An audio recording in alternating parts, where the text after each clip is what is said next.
Et on est venu au Sénégal à l'invitation de la Fédération du Sénégal qu'on remercie pour jouer ces deux confrontations contre l'équipe du Sénégal avec un effectif rajeuni. On a surtout des jeunes joueurs. On a essayé de mettre au repos les joueurs plus expérimentés. On sait que la Tunisie c'est une forte nation de basket en Afrique, mais on a envie aussi de penser à l'avenir et de penser aux futurs joueurs qui prendront le relais des joueurs qui ont été très performants par le passé. Donc on est très content et de l'invitation et de la qualité de l'accueil.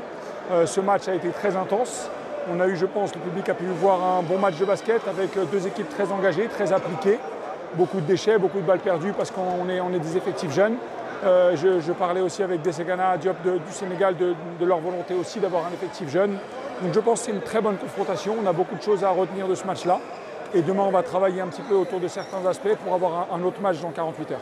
Oh, le rebond, première chose, c'est le rebond. On a énormément souffert au rebond défensif pour nous. Le rebond offensif du Sénégal, on sait que c'est une vraie valeur forte et c'est un secteur qui nous a mis en difficulté. Ensuite, l'impact physique, il a été tel qu'on rate 11 lancers francs. Donc on perd un match de 2 points en ayant raté 11 lancers francs. Ce n'est pas parce qu'on est maladroit, c'est parce que l'impact physique du Sénégal, il est tel que quand les joueurs ils vont au lancer franc, ils y vont, mais avec une forme de fatigue importante. Donc voilà, ça nous permet d'avoir des vrais axes de progression pour l'avenir. Évidemment, vous avez parlé du Sud-Soudan, du Cameroun, il y a aussi l'Égypte, il y a aussi la Côte d'Ivoire. Ça fait beaucoup de nations, et l'Angola qui ont fait les tournois de qualification, ça fait beaucoup de nations africaines qui montent en régime et on pense évidemment au Sud-Soudan avec ce qu'ils ont fait au JO et en match de préparation aussi contre les Américains.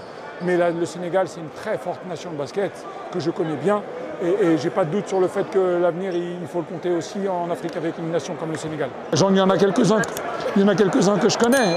Évidemment Fall Faye, qui est un joueur majeur du championnat français que je connais depuis qu'il était à Chalon, il y a peut-être 5 ou 6 ans. Évidemment le jeune numéro 0, Badio, qui est en Espagne, qui a été formé aussi au Barça, qui a été à Manresa, 13 points de moyenne en première division espagnole. C'est top niveau. Là, on parle d'un joueur qui joue dans une très forte équipe et qui est dominant dans un super championnat. Je crois qu'il a signé à Valence, c'est ça? L'avenir, vous me parlez de l'avenir, au-delà des joueurs qui sont aux États-Unis, que ce soit en NBA ou en NCAA, des jeunes joueurs comme ça, je pense que l'avenir, il leur appartient. Gora Camara qui est en Italie, et à l'époque, moi, quand j'étais à Limoges, j'avais voulu le faire venir. On n'avait pas réussi à le faire venir au centre de formation. Beaucoup de très bons joueurs au Sénégal, une très forte nation de basket avec une grande tradition.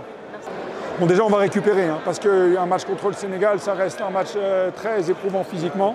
On va faire les bains froids ce soir, on va faire du stretching demain, on va faire des lancers francs demain. Et on va essayer de récupérer pour être dans les bonnes dispositions. Mais on a partagé beaucoup les temps de jeu, comme vous avez vu.